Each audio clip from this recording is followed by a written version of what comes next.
계속 실패하거든. 그 손 못 자국 만져라. 고된 일 하다가 힘을 얻으리. 그 손 못 자국 만져라. 그 손 못 자국 만져라. 그 손 못 자국 만져라. 주가 널 지키며 인도하시리. 그 손 못 자국 만져라. 내가 어둠 속을 걸어갈 때에 그 손 못 자국 만져라. 주가 참 평안을 내게 주시리. 그 손 못 자국 만져라. 그 손 못 자국 만져라. 그 손 못 자국 만져라. 주가 널 지키며 인도하시리. 그 손 못 자국 만져라.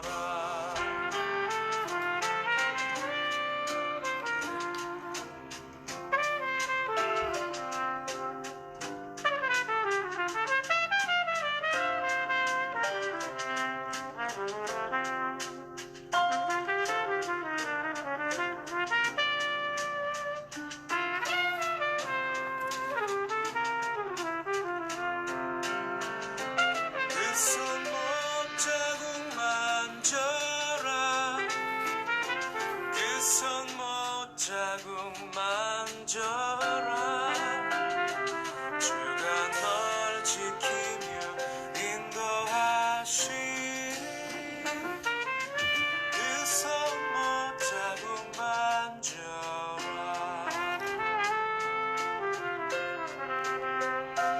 내가 부활의 주 따라가려면 그 손 못 자국 만져라. 내가 주 안에서 길이 살리라. 그 손 못 자국 만져라. 그 손 못 자국 만져라. 그 손 못 자국 만져라. 주가 널 지키며 인도하시리. 그 손 못 자국 만져라. 주가 널 지키며 인도하시리.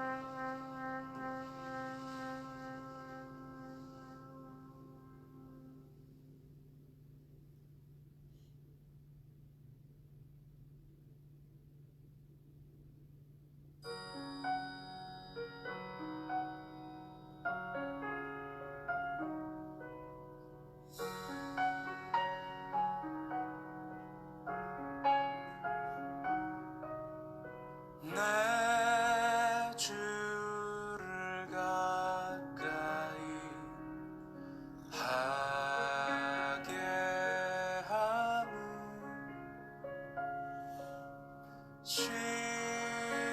십자가 짐 같은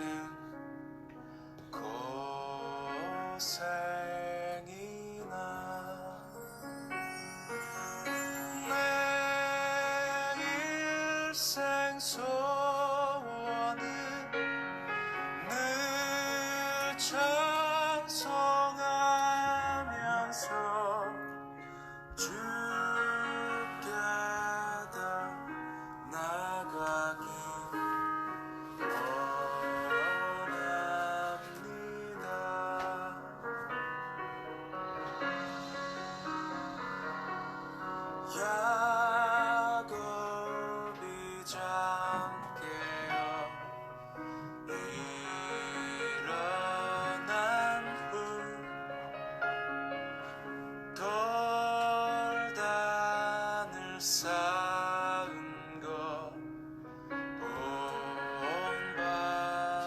숨질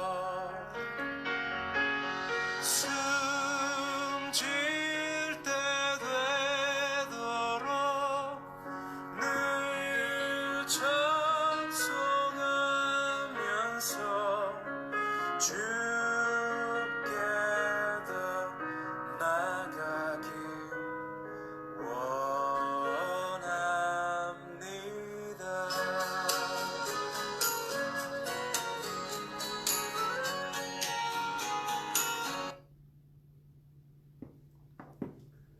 기도하심으로 수요 성경 공부 우리 시작하겠습니다. 기도하겠습니다. 사랑의 하나님, 지난 삶일간의 삶을 지켜주시고 오늘 화창하고 이른 아침에 주님 앞에 나와 함께 말씀으로 또한 하나님의 은혜를 사모하는 마음으로 이 자리에 함께한 주의 백성들에게 주의 크신 은혜가 더하게 하여 주시옵소서. 주의 연약하고 미약한 모습은 주의 십자 뒤에 늘 감춰주시옵시고 주의 크신 은혜와 사랑을 가지고 이 험한 세상 속에서 날마다 이기며 살아가는 승리의 삶이 되도록 인도하여 주시옵소서. 이제 코로나로 인하여 이 미국 땅이 멈춰진 지가 벌써 한 달이 넘어갑니다. 하나님 하루속히 이 모든 문제들이 정상적인 삶의 활동으로 돌아가게 도와주시고 더 나아가 우리 어번교회도 함께 모여 예배하며 애찬하는 그날을 꿈꾸며 또한 기도하게 하여 주시옵소서. 비록 멀리 서로 떨어져 있을지라도 마음과 생각으로 온전히 하나 되는 어번교회가 되어지게 도와주시고 기도함으로 또한 사랑함으로 서로 함께 하나님의 공동체로서의 삶을 잘 감당케 하여 주시옵소서. 오늘도 말씀을 이제 배우려고 모여든 주의 백성들에게 함께 해주시고 주의 마음과 열정이 온전히 또한 하나님의 나라를 이 땅에 확장시켜 나가는 믿음의 도구가 되도록 인도하여 주시옵소서. 예수님의 이름으로 기도드렸사옵나이다. 아멘. 337장입니다. 우리 찬송가 337장 찬송하겠습니다.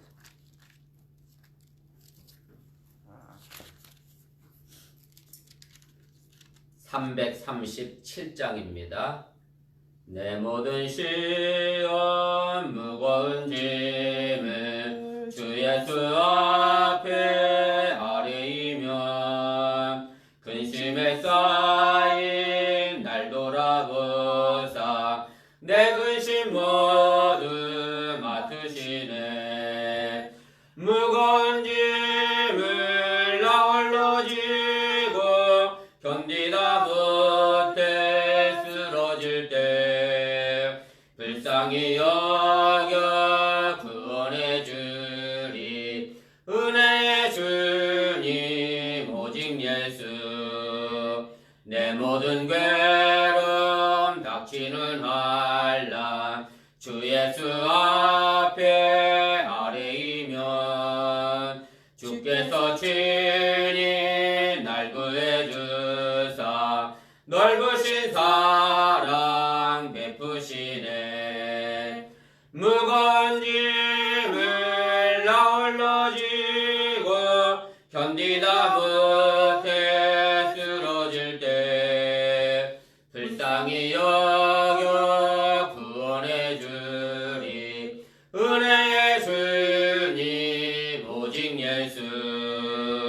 내 짐이 점점 무거워질 때 주 예수 앞에 아뢰이면 주께서 친히 날 구해 주사 내 대신 짐을 져주시네.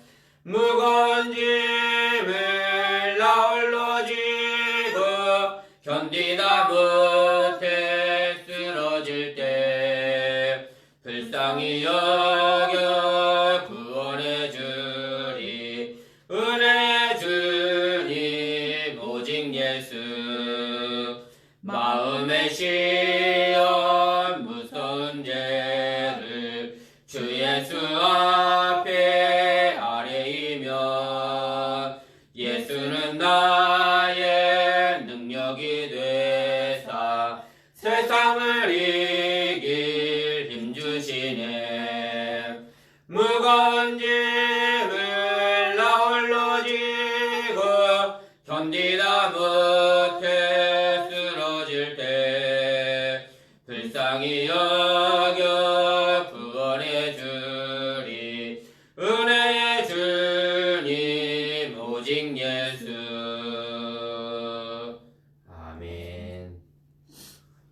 390장 우리 찬송 한 장 더 하겠습니다. 390장입니다. 예수가 거느리시니 즐겁고 평안하구나. 주야의 자고 깨는 곳 예수가 거느리시네. 주 나랑 땅 돌보시고 날 친히 거느리시네. 주 나랑 땅 돌보시고 날 친히 거느리시네. 때때로 괴로움 당하며 때때로 기쁨 누리네. 풍파 중에 지키시고 평안히 인도하시네. 주 나랑 상 돌보시고 날 친히 거느리시네. 주 나랑 상 돌보시고 날 친히 거느리시네. 내 주의 손을 붙잡고 천국에 올라가겠네. 괴로우나 즐거우나 예수가 거느리시네. 주 나랑 상 돌보시고 날 친히 거느리시네. 주 나랑 상 돌보시고 날 친히 거느리시네.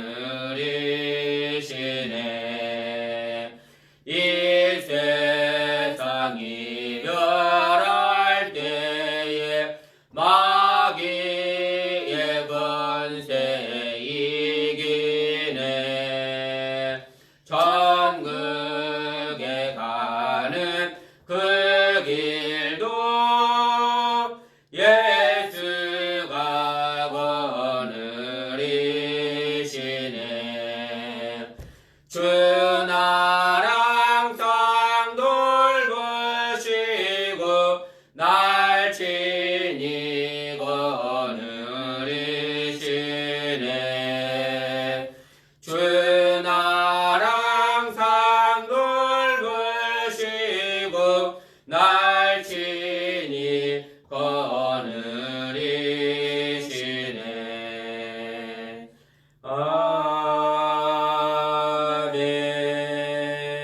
아멘. 하나님 말씀 보겠습니다. 신약성경 마가복음 3장입니다.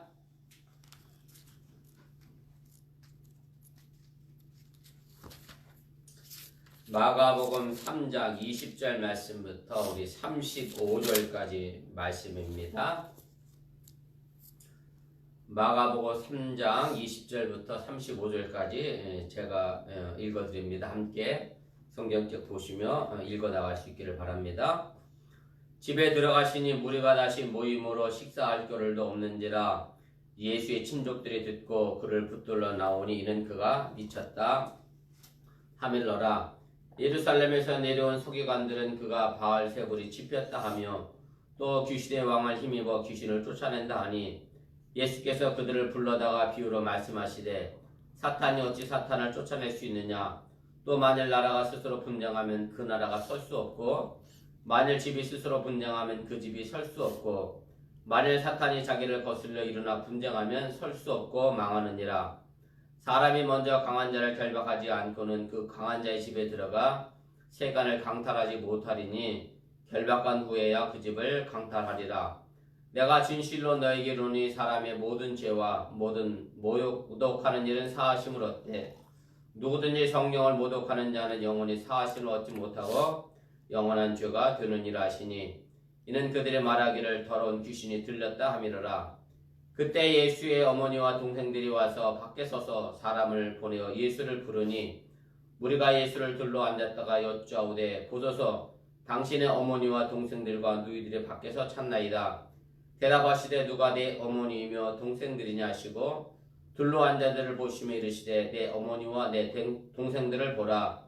누구든지 하나님의 뜻대로 행하는 자가 내 형제요 자매요 어머니이니라. 아멘. 오늘 18번째 시간입니다. 오늘 예수님께서 참된 가족의 개념에 관하여 오늘 우리에게 말씀해 주시고 있는 그런 내용입니다.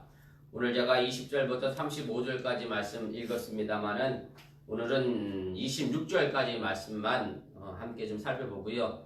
27절 말씀부터 35절은 다음 주에 2부로 예수님의 참된 가족 개념에 대하여 설명하도록 하겠습니다.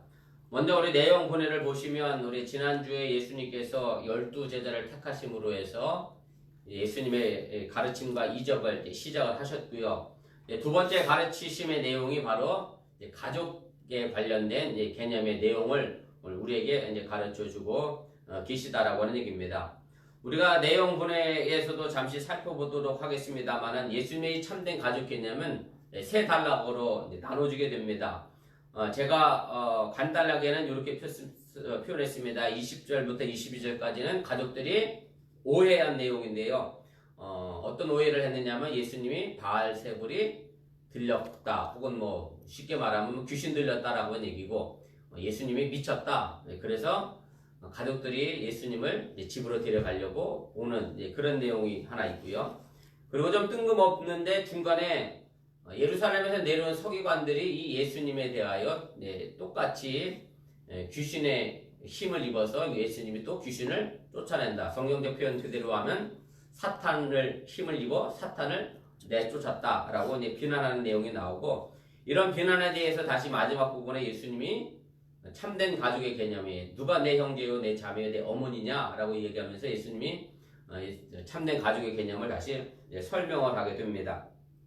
근데 제가 주일 설교 때 한번 말씀을 드렸던 것 같은데요. 종료주일의 설교 시간에 한번 말씀을 드렸습니다만은 마가복음 저자가 즐겨 사용하던 편집의 기술이 있었는데 바로 샌드위치식 편집이다. 그래서 제가 그 무화과 나무를 저주한 사건하고 그 중간에 나오는 예수님이 성전을 깨끗게 하신 사건이 나오고 그 다음에 다시 무화과 나무 사건으로 돌아가서 예수님이 저주한 그 무화과 나무가 말랐음을 이야기하면서 그렇게 샌드위치적으로 표현을 해서 성전을 깨끗게 한 사건과 무화과 나무를 저주한 사건이 별개의 것이 아니라 하나의 구조 속에 들어져 있는 내용임을 제가 한번 설명을 드린 적이 있습니다.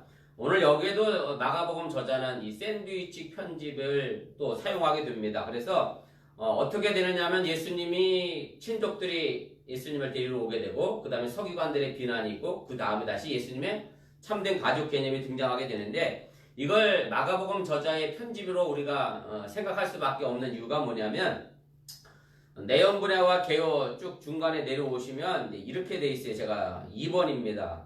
2번에 보면 두 번째 단락이라고 해서 서기관들이 예수님을 비난하는 내용이 마태복음 12장에도 등장하게 되고요. 그 다음에 누가복음 11장에도 등장하고 똑같은 평행되어지는 말로 설명이 됩니다. 그런데 마태복음이나 누가복음하고는 좀 다르게 마가복음의 내용은 좀 다르게 편집이 되어 있어요. 어떤 식이냐면 오늘 마가복음의 시작은 예수님이 바알세불이 집혔다 그래서 예수님의 가족들이 예수님을 데리러 오는 것으로 시작을 하게 되는데 마태복음이나 누가복음에 보면 예수님께서 말도 못하고 앞을 보지 못하는 귀신들을 내쫓아내시는 것으로 시작해서 서기관들의 비난이 등장을 하게 됩니다. 그래서 마가복음 저자는 바로 예수님의 그 가족 개념을 설명하기 위하여 중간에 샌드위치식으로 마가복음 저자 나름대로 예수님이 하셨던 말씀을 다시 편집해서 오늘 우리에게 알려주고 있음을 여러분들이 기억하시길 바라고, 그래서 예수님이 가족 개념을 정리하기 위하여 오늘 마가복음 저자가 샌드위치 편집의 기술을 사용했음을 여러분들 이해하시기를 바랍니다. 자, 우리 세 번째로 우리 본문 주제로 넘어가 보도록 하겠습니다. 우리 한 절씩 좀 살펴보면서 오늘 본문이 가지고 있는 구체적인 내용이 무엇인지를 좀 이해하고 살펴보도록 하겠습니다. 먼저 20절 말씀인데 제가 읽고 좀 정리를 다시 하겠습니다. 집에 들어가시니 무리가 다시 모임으로 식사할 겨루도 없는지라. 그래서 오늘 이 단락의 시작은 다시 예수님이 집으로 돌아가시는 것으로 나타나게 됩니다. 예수님께서 지난주에 우리가 했습니다만 12제자를 선택하신 장소는 어디였느냐면 산이었고요. 그 이전에는 예수님이 바닷가에서 사역하셨고, 그러니까 예수님이 바닷가에 계셨다가 산으로 가셨다가 다시 집으로 돌아갔다라고 얘기하는데, 그럼 이것이 누구의 집이겠느냐라고 하는 얘기입니다. 결론적으로 말씀드리면 오늘 여기 나와 있는 이 집은 베드로와 안드레의 집임을 우리가 추측해보고 생각해 볼 수가 있습니다. 왜 그러냐면 우리가 1장 29절 말씀에도 예수님께서 베드로와 안드레의 집에 들어가신 기록이 하나 있고요. 또 2장 1절 말씀에도 보면 많은 무리들이 모여있을 때 예수님께서 어디 계셨느냐면 집에 계셨다라고 되어 있습니다. 그래서 오늘 여기 나와 있는 다시 집으로 갔다라고 하는 이 말이, 그 다시가 바로 앞단락에 나와 있는 안드레와 베드로의 집을 연상시키는 의미로 사용하게 됐다라고 하는 얘기입니다. 두 번째 페이지 제일 윗단락인데요. 오늘 제가 마가복음 1장 29절 말씀과 그 다음에 마가복음 2장 1절 말씀을 제가 기록해 놨는데 함께 보시길 바랍니다. 회당에서 나와 곧 야고보와 요한과 함께 시몬과 안드레의 집에 들어가시니. 오늘 여기서 시몬은 베드로고요. 그래서 베드로와 안드레는 서로 형제지간임을 제가 지난주에 말씀을 드렸습니다. 그 다음에 마가복음 2장 1절 말씀에도 보면 수일 후에 예수께서 다시 가버나움에 들어가시니 집에 계시다는 소문이 들린지라. 그래서 많은 병자들이 찾아오게 되는데 오늘 여기 집도 마찬가지로 베드로의 집임을 우리가 알게 됩니다. 그래서 결론적으로 하나 말씀드리면 오늘 여기 나와 있는 이 집은 베드로의 집이라고 하는 얘기고, 다시 하나 또 말씀드린다라고 하면 이 집은 예수님의 집은 아니었다. 예수님의 본가가 아니었다. 제가 왜 이 말씀을 드리냐면 제가 마가복음 시작할 때 이 가버나움에는 누구의 집도 있었다고 그러냐면 예수님의 본가도 있었고 그 다음에 베드로의 집도 이 가버나움에 있었다고 되어 있는데, 예수님이 집에 가신 게 예수님의 본가를 가신 게 아니라고 하는 얘기입니다.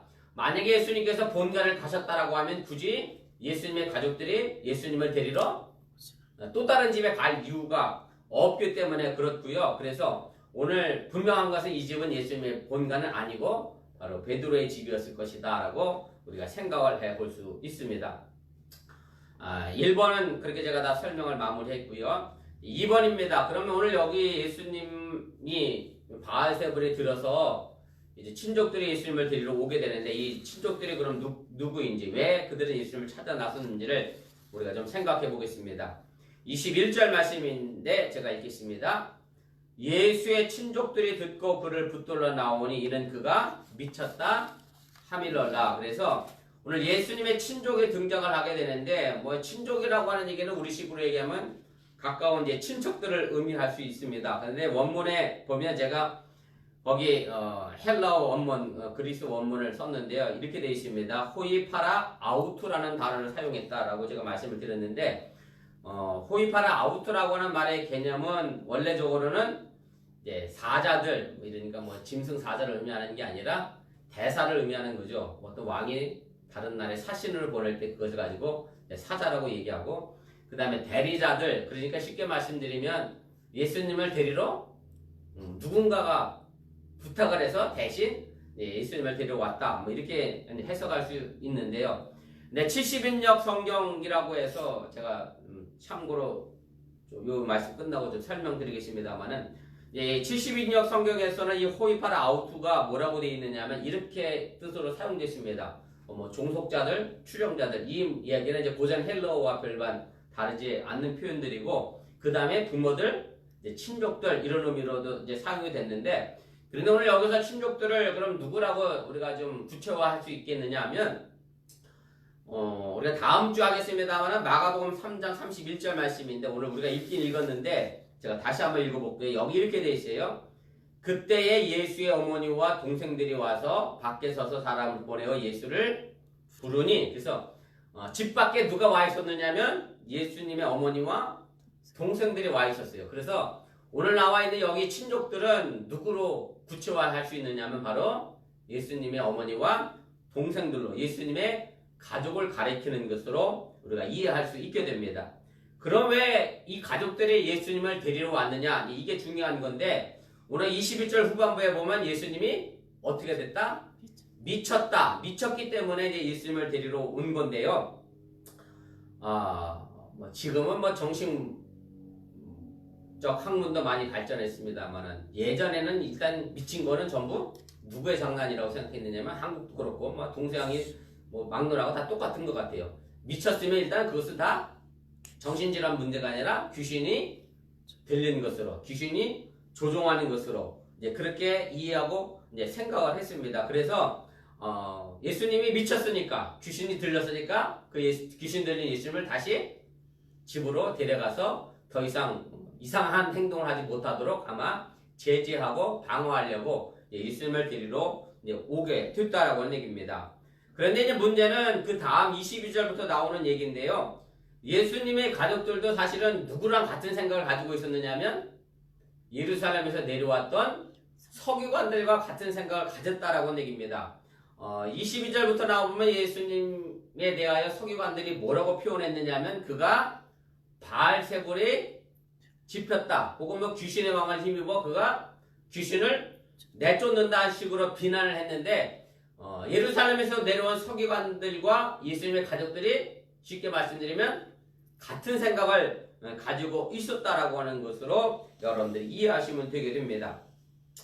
그런데 이제 마가복음 저자가 왜 굳이 예루살렘에서 내려왔던 이 서기관들과 그 다음에 예수님의 가족들이 같은 생각을 가졌느냐를 강조하게 된 이유가 뭐냐면, 우리가 참 중요하기도 하고 뭐 지금은 좀 그래도 덜합니다만은 예수 믿는 것 때문에 뭐 박해를 받거나 핍박을 받는 일이 덜합니다만은 예전에 비하면 덜하지만 여전히 우리들 가족 가운데에서도 예수 믿는 것에 대해서 잘 이해하지 못하고 오해하는 사람들이 있기 때문에 바로 마가복음 저자가 예수 믿어서 가족들로 오해받는 것을 그렇게 크게 걱정하거나 당황스럽게 생각하지 말라는 의미로 이 말씀을 전하려고 이 내용을 삽입했음을 여러분들이 이해하시기를 바랍니다. 그것이 제가 오늘 2번에 6번 말씀인데요. 제가 읽어볼 테니까 한번 들어보시기를 바랍니다.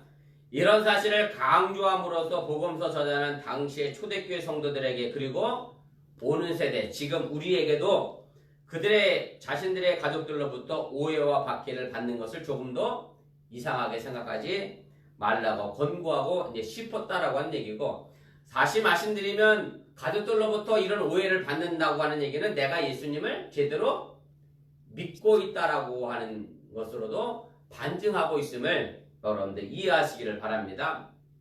그래서 마가복음 13장 후반부의 쪽에 가면 이제 마가복음 저자가 이런 이야기를 하게 됩니다. 물론 이것이 이제 박해 때 관련된 이야기이긴 합니다만은 초대교회 때 일어난 일들이긴 합니다만은 제가 읽을 테니까 한번 들어보세요. 형제가 형제를, 아버지가 자식을 죽는 데 내주며 자식들이 부모를 대적하여 죽게 하리라. 또 너희가 내 이름으로 말미암아 모든 사람에게 믿음을 받을 것이나 끝까지 견디는 자는 구원을 받으리라. 그래서 형제가 형제를 죽음에 내몰게 한다라고 하는 얘기인데, 이 얘기는 뭐냐면 초대교회 때 예수 믿는 것 때문에 사실은 잡혀서 죽었거든요. 그런데 그걸 누가 고발했겠어요? 바로 형제가 고발할 수도 있었고, 여기 나와 있는 것처럼 부모가 자식을 고발할 수도 있었고, 반대로 자식이 부모를 고발할 수도 있었고, 그런 식으로 잡혀서 죽었던 사람들이 있었기 때문에 이 부분을 이야기하고 있는 것이고요. 그래서 가족들로부터 오해받는 것 때문에 염려하거나 걱정하지 말고, 조금도 이상하게 생각하지 말고 끝까지 견디는 사람은 결국은 구원함에 이르게 될 뿐만 아니라 더 나아가면 그 오해하던 가족들도 구원함에 이르게 할 수 있다고 하는 사실을 여러분들이 믿으시기를 바랍니다. 제가 아까 첫 부분에 고전 헬라어와 70인역 성경에서 그 호입하라 아우투의 뜻이 달라졌음을 말씀을 드렸는데, 그래서 70인역 성경이 그럼 뭔가를 좀 여러분들 이해하시면 성경 공부하는데 큰 도움이 됩니다. 여러분들이 아신 것처럼 성경은 계속 번역이 됐습니다. 쉽게 말씀드리면 구약 성경은 뭘로 기록이 되어 있었느냐면 히브리어로 기록이 됐고요. 신약 성경은 지금 헬라어로 기록이 되어 있었습니다. 그런데 중세 시대 와서는 이 성경이 전부 뭘로 번역이 됐었느냐면 또 라틴어로 번역이 됐고요. 그래서 신부 외에는 성경을 읽을 수가 없었습니다. 그런데 종교 개혁하면서 마틴 루터가 라틴어로 된 성경을 또 어떻게 했느냐면 독일어로 번역을 하게 됐고, 점차로 전 세계 각국의 나라의 언어로 번역이 되게 됐는데, 70인역 성경은 어찌 생각해보면 기독교 역사에서 참 중요한 성경인데, 어찌 보면 최초의 번역본이다라고 이야기해도 틀리지가 않게 됩니다. 무슨 얘기냐면, 이스라엘 민족이 팔레스타인 지역은 사실은 성경 역사에도 나와 있습니다만 아시리아나 또 혹은 바벨론, 예수님 당시에는 로마 제국에 의해서 침략을 받아 지배를 받게 됩니다. 그래서 지배받는 것이 싫어서 팔레스타인 지역을 떠나 외국에서 살았던 사람들이 있습니다. 그것을 가지고 디아스포라라는 말로 설명을 합니다. 유대인들이 자기네 고향 땅에 살지 못하고 외국에 나가서 이제 사는 그런 유대인들을 디아스포라라고 이야기를 하게 되는데, 그런데 이제 디아스포라 이 유대인들은 지금도 마찬가지일 거예요. 지금 제가 알기로는 뉴욕이나 뉴저지 근처에 사는 유대인들은 여전히 자신들의 생활 습관과 종교적 문화 습관을 가지고 계속 살아갑니다.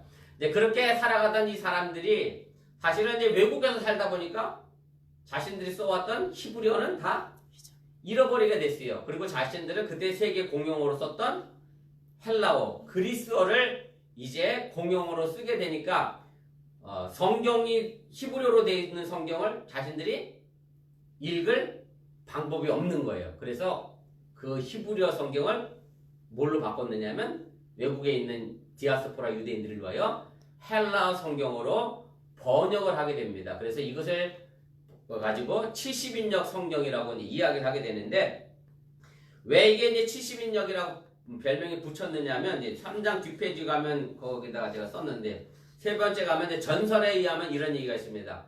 이 번역은 기원적 약 3세기경에 이제 시작이 됐는데, 이제 히브리어 성경을 헬라어 성경으로 이제 번역하자라고 해서 제안을 하게 되고, 이 번역 작업을 위해서 이스라엘에서 12지파가 있었잖아요. 이스라엘 12지파에서 6명씩 헬라어도 잘하고 히브리어도 잘하는 그런 학자들을 이제 알렉산더로 이제 보내게 됩니다. 그래서 12지파에서 6명씩 고르면 몇 명이 되느냐면 72명이 됩니다.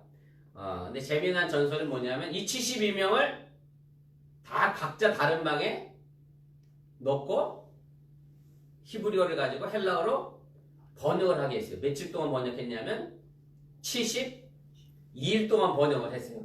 그리고 나서 각자 번역한 거니까 사실은 어때야 돼요? 원칙적으로 얘기하면 각자 번역이 똑같을 수는 없잖아요. 사람들의 생각이 다르니까.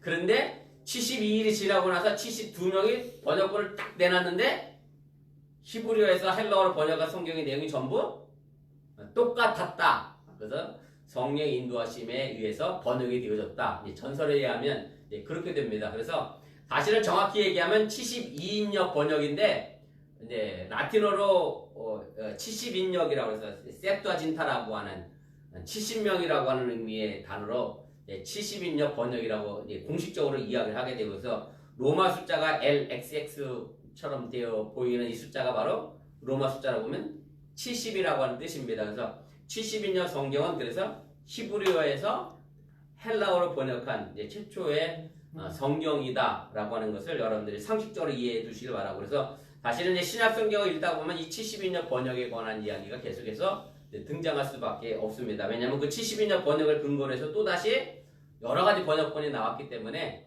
어쨌든 최초의 번역본이 70인역 번역이다라고 하는 얘기입니다. 네, 3번입니다. 우리 3페이지에 3번 내용 보겠습니다. 자, 누가 예수님을 비방했느냐? 예수님을 비방한 것, 가족 외에 예수님 비방했던 사람들이 또 등장을 하게 되는데요. 22절 말씀입니다. 제가 한번 읽어보겠습니다. 예루살렘에서 내려온 서기관들은 그가 바알세불에게 집혔다 하며 또 귀신의 왕을 힘입어 귀신을 쫓아낸다 하니 이렇게 얘기합니다. 그래서 누가 내려와서 예수님을 비방했느냐면 서기관들이 예수님을 비방한 것으로 되어 있습니다. 제가 아까 서론에 말씀드렸을 때 이 내용은 어디에도 동일하게 등장한다고 그랬죠? 마태복음하고 누가복음에도 동일하게 등장하게 되는데 마태복음에는 보면 서기관들이라고 표현되지 않고 뭐라고 되어 있냐면 그냥 바리새인들이라고. 이제 서기관들은 전부 또 뭐였어요? 바리새인들이었어요. 바리새인들 안에 서기관이 있는 거예요. 그래서 바리새파가 아주 큰 무리가 한 파가 있고 그 바리새파 안에 성경을 직접 연구하고 해석하는 사람들을 서기관이라고 표현했는데 그래서 마태복음에는 이 서기관을 그냥 뭉뚱그려서 바리새인이라고 이제 설명을 했고 누가복음 11장에 가면 더러는 이런 말로 되어 있어요. 그런데 마가복음에서는 아주 구체적으로 서기관은 서기관인데 어디서 내려왔어요? 예루살렘에서 내려온 서기관이다. 이렇게 소개를 하게 됩니다. 제가 거기 마태복음하고 누가복음 내용을 기록을 했는데 한번 보시길 바랍니다. 마태복음 12장 24절입니다. 바리새인들은 듣고 이르되 이가 귀신의 왕 바알세불을 힘입지 않고는 귀신을 쫓아내지 못하느니라 하거늘 이렇게 얘기했고요. 또 누가복음 11장 15절에는 바리새인들 가운데 죄송합니다. 일부가 이렇게 얘기하죠. 그중에 더러는 말하기를 그가 귀신의 왕 바알세불을 힘입어 귀신을 쫓아낸다 하고 이렇게 되어 있는데 마가복음만 예루살렘에서 내려온 서기관 이렇게 이제 표현을 합니다. 그래서 마가복음에게 있어서 사실은 예루살렘이라고 하는 이 단어가 제가 한번 설명드렸던 것 같은데 이미 어떤 특징이 있느냐면 예루살렘이라고 하는 도시는 예수님이 앞으로 십자가에서 죽을 도시 그리고 예루살렘이라고 하는 도시는 예수님의 반대자들 그리고 적재자들이 살던 정말로 예수님과는 정말로 극과 극의 도시였기 때문에 마가복음 저자가 일부러 예루살렘에서 내려온 서기관들이라고 하는 이 표현을 통해서 예수님을 대적한 사람들 중에도 가장 극렬하게 예수님을 반대했던 사람들임을 의도적으로 표현한 그런 것임을 여러분들이 기억하시기를 바랍니다. 4번입니다. 그럼 예루살렘에서 내려온 서기관들이 예수님을 어떻게 비방했느냐 이 부분인데 두 가지로 이야기를 하게 되죠. 첫째가 그가 바알세불이 집혔다라고 얘기합니다. 바알세불이 집혔다라고 하는 얘기면 쉽게 말씀드리면 바알세불의 귀신이 들렸다. 쉽게 말하면 바알세불처럼 됐다. 뭐 이렇게 설명할 수 있고요. 이 바알세불이라고 하는 단어가 사실은 여러 경우로 해석이 되고 쓰이기도 하는데 혹시 여러분들이 바알세불을 일반적으로 무슨 왕이라고 그러냐면 들어보신 분도 계실 수도 있어요. 파리의 왕이라는 말로도 설명을 해요. 바알세불은 파리 귀신이다. 이렇게 하는데 이제 그럴 뜻의 의미도 이제 가지고 있긴 합니다. 제가 이번에 썼는데 보세요. 바알세불은 베네세불이라고도 읽히기도 하고 그 다음에 베엘세불이라고 읽히기도 하고 그 다음에 베엘세북으로도 읽히기도 하고 이렇게 되어 있는데 그래서 베엘세불의 경우는 똥의 주 혹은 뭐 집의 주인 원수의 뜻 뭐 이런 뜻으로 다양하게 해석이 되고 특별히 제일 마지막에 나와 있는 베엘세북은 파리들의 주 그래서 파리 귀신이라는 말의 의미도 이제 가지고 있게 됩니다. 그런데 오늘 마태복음도 그렇고 오늘 이 마가복음도 그렇고 바알세불을 뭐로 해석했느냐면 귀신의 왕으로 해석하고 사용했다라고 하는 얘기고 그래서 사실은 바알세불은 좀 쉽게 말하면 사탄의 또 다른 이름임을 여러분들이 기억하시기를 바랍니다. 두 번째로 예루살렘에서 내려온 서기관들이 예수님을 비난한 것은 귀신의 왕을 힘입어 귀신을 쫓아낸다라고 하는 얘기입니다. 다시 말씀드리면 악마와 결탁해서 주술을 행하고 있다고 비난하고 있는 얘기고요. 사실은 이 이야기는 예수님이 더 뒤로 가면 십자가 못 박히기 전에 이제 고소를 당하게 돼요. 근데 고소 내용 중에 하나가 뭐냐면 예수님이 사람들을 미혹하게 했다라고 쉽게 말씀은 선동했다. 그래서 그런 제목이 하나 들어가는데 사실은 예수님이 오늘 여기 악마와 결탁해서 주술을 행했다라고 하는 이 비난은 결국 예수님이 백성들을 미혹했다고 하는 고발과도 관련이 되어져 있고 예수님께서 당시에 보여주셨던 이 기적의 능력이 사실은 제사장들과 서기관들과 바리새인들 종교계뿐만 아니라 사회적으로도 큰 파장을 일으켰음을 우리가 알 수 있게 됩니다. 그래서 결국 예루살렘에서 내려온 이 서기관들이 결국 악에 찬 시기와 질투를 가지고 예수님이 성령을 통해서 역사하신 걸 가지고 뭐라고 비난하고 있는 거예요? 성령의 역사가 아니라 귀신의 힘으로 예수가 이 일을 행한다. 귀신 들렸다. 다시 말씀드리면 예수는 미쳤다라는 말로 비난하고 있고 정말로 성령의 행동을 비방하는 것으로 잘못된 행동을 취하게 된다라고 하는 얘기입니다. 그래서 우리가 다음 주 하겠습니다만은 예수님이 이 부분에 대하여 이렇게 아주 강한 어조로 비판을 하시게 되지요. 무슨 얘기냐면 29절입니다. 제가 다시 한번 읽어볼게요. 누구든지 성령을 모독하는 자는 영원히 사하심을 얻지 못하고 영원한 죄가 되니라. 예수님이 귀신을 내쫓은 건 누구의 능력으로 한 거예요? 성령의 능력으로 한 건데 지금 예루살렘에서 내려온 서기관들은 성령의 능력이 아니라 지금 귀신의 힘을 빌려서 한다라고 했기 때문에 예수님이 이걸 가지고 성령을 회방하는 죄로 성령을 모독하는 죄로 이야기하고 있음을 여러분들이 깨달으시기를 바랍니다. 자, 이 비난에 대해서 예수님께서 이제 말씀하신 내용이 있습니다. 그것이 23절 말씀부터 26절까지 말씀인데 제가 다시 한번 읽어드립니다. 예수께서 그들을 불러다가 비유로 말씀하시되 사탄이 어찌 사탄을 쫓아낼 수 있느냐? 또 만일 나라가 스스로 분쟁하면 그 나라가 설 수 없고 만일 집이 스스로 분쟁하면 그 집이 설 수 없고 만일 사탄이 자기를 거슬러 일어나 분쟁하면 설 수 없고 망하느니라. 그래서 예수님은 제일 먼저 뭐라고 반대하고 계시느냐 하면 비유를 들어 말씀하시면서 사탄이 어찌 사탄을 쫓아낼 수 있느냐라고 이야기하면서 서기관들의 비난이 얼마나 모순되는가를 설명하게 됩니다. 오늘 여기 사탄이 두 번 등장해요. 첫 번째 사탄은 뭐겠어요? 바알세불입니다. 귀신의 왕입니다. 귀신의 왕쯤 돼야 누구를 내쫓을 수 있어요? 귀신을 내쫓을 수 있지. 반대로 얘기하면 귀신이 쫄다구가 귀신의 왕을 내쫓을 수는 없는 겁니다. 그래서 사탄이 어찌 사탄을 내쫓을 수 있겠느냐라고 얘기한 사탄은 바알세불 귀신의 왕이고 두 번째 사탄은 일반적인 귀신을 이야기하는 거게 됩니다. 세 번째입니다. 그래서 예수님은 이런 말씀을 통해서 예수님이 자신이 마귀를 쫓는 것은 사탄을 힘을 입어 하는 것이 아니라 성령이 의한 것임을 다시 한번 분명하게 말씀하고 있음을 여러분들이 깨달으시기 바랍니다. 그러면서 예수님께서 사탄이 어찌 사탄을 내쫓을 수 있겠느냐라고 말씀하시면서 그 이유를 세 가지로 설명해요. 그것이 이제 24절, 25절, 26절에 이제 등장하게 되는데 그 이유 전부가 만일이라고 하는 가정문을 가지고 이제 설명하고 정리하고 계심을 우리가 보게 됩니다. 먼저 24절입니다. 24절에 보면 사탄들 사이에 일이 결국 서로 분열되게 되면 한 나라가 망한다.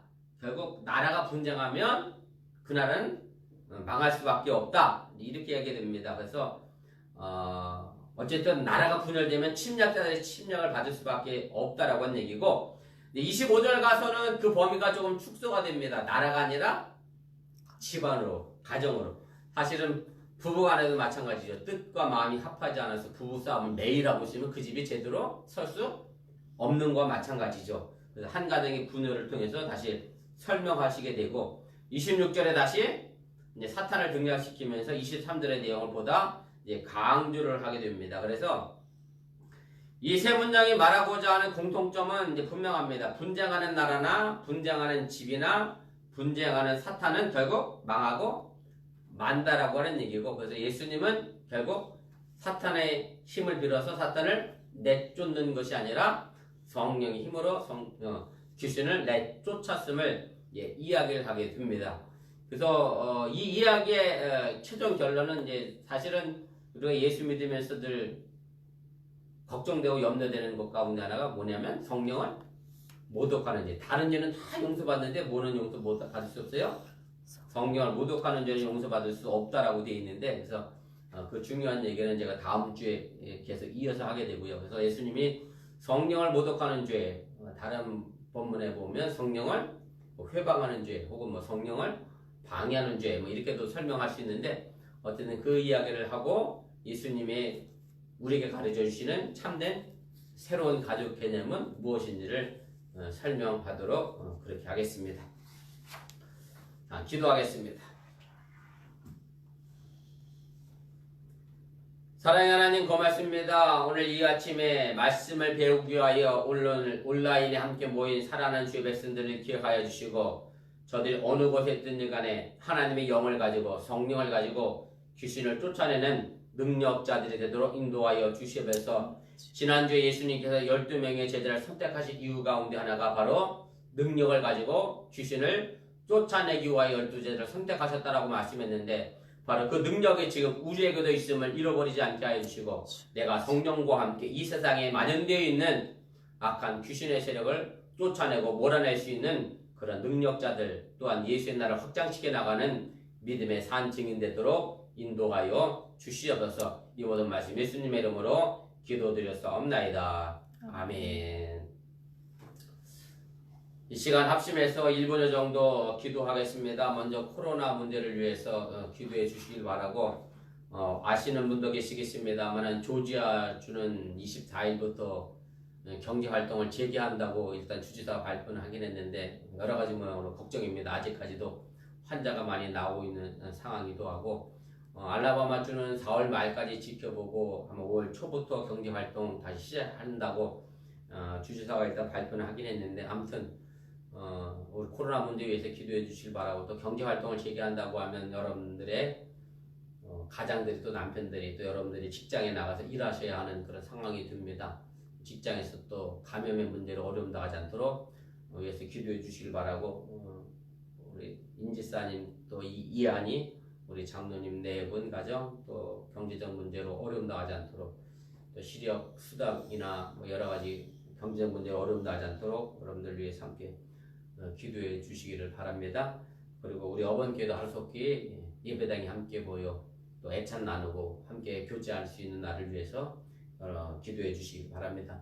우리 1분여 정도 합심해서 기도하고 제가 마무리 기도하고 주기도문으로 오늘 예배를 마치겠습니다. 사랑의 하나님 고맙습니다. 오늘 시간에 온라인으로 말씀을 배우고 함께 하나님의 말씀을 생각하게 하시니 감사를 드립니다. 오늘 우리에게 주어진 성경 말씀이 과연 어떤 의미가 있는지 늘 마음속에 상고하며 생각하게 도와주시고, 내게 주어진 그 말씀의 뜻을 따라 오늘도 나아갈 수 있도록 동행하시고 인도하여 주시면서, 예수님께서 귀신들을 내어 쫓아냈더니 많은 사람들이 예수님에 대하여 오해하고 비난을 하게 됩니다. 주여 아버지 하나님, 어찌 보면 우리가 예수 믿는 것 때문에 세상 사람들로부터 오해도 받기도 하고 비난도 받기도 합니다만, 주여 우리가 온전히 예수를 믿고 있다는 사실을 증거해낼 수 있는, 또한 반증이 된다는 사실을 잃어버리지 않게 도와주시고, 정말로 저희들이 아버지 그 오해가 넘어서서 아버지 예수의 이름으로 저희들에게 또한 증거가 나타나 보일 수 있는 참된 신앙의 모습을 가질 수 있도록 인도하시고 함께하여 주시옵소서.